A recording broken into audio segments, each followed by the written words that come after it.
Welcome to this review on large language models. The reading is called From ELIZA to ChatGPT. ChatGPT was born 2020. ELIZA was born in the 1960s. All right, so first thing you need to do here is have a qualitative and non-technical appreciation of the history that went in between. So you got 50s to 70s, there were basic models.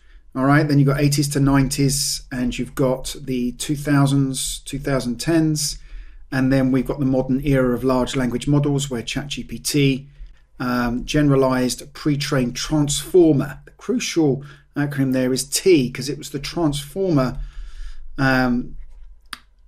functionality which gave the model a self-awareness, gave it an ability to adjust the weight of the text inputs it was using to reflect the context of the words, which allowed a lot more understanding and a lot more human-like responses coming from the chatbot. So it's these kind of observations that you're going to be asked about in this text. Remember, with these constructed response questions, if you can summarize what's in the reading, if you can list a few things here and there, then you are going to be good. There's no calculations here. There's no technical discussion about the different types of models. All right, you just need to answer questions like this.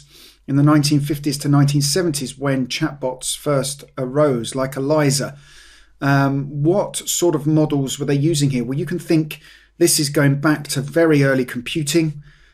So, they're not going to be very sophisticated models here.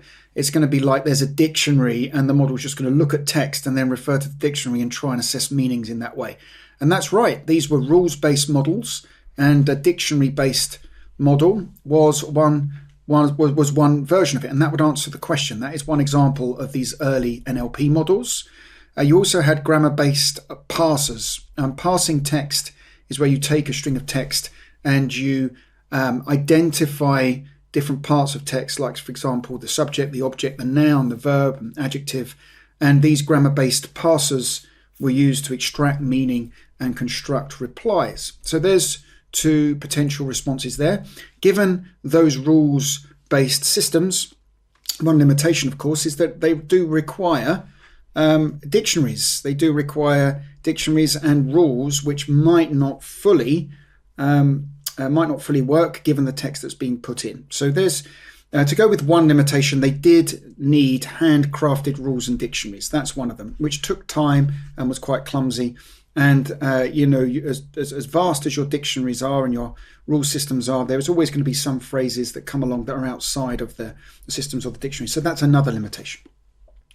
So 1950s, 1970s, I don't remember those, but I do remember the 1980s to 1990s. That's where computers started coming into their own. So this is where we started being able to do more, or at least with NLP modeling, more sophisticated models came about that use statistics. Okay, so that's what I think when I think about this trajectory. So statistical models came about. What sort of statistical models do you have there? Well, I mean, just basic probability models, which say, well, we can assess we can assess the likelihood that a word is a noun. We can assess the likelihood that a word is an adjective, and we can extract meaning from that. And we can also use those probability distributions to generate responses. Great. Well, now they were referred to as maximum entropy models because these probability distributions needed as much sources of randomness as possible. We didn't want to make the models too simple and to ignore the complex and rich structure of text. So maximum entropy, you can think of that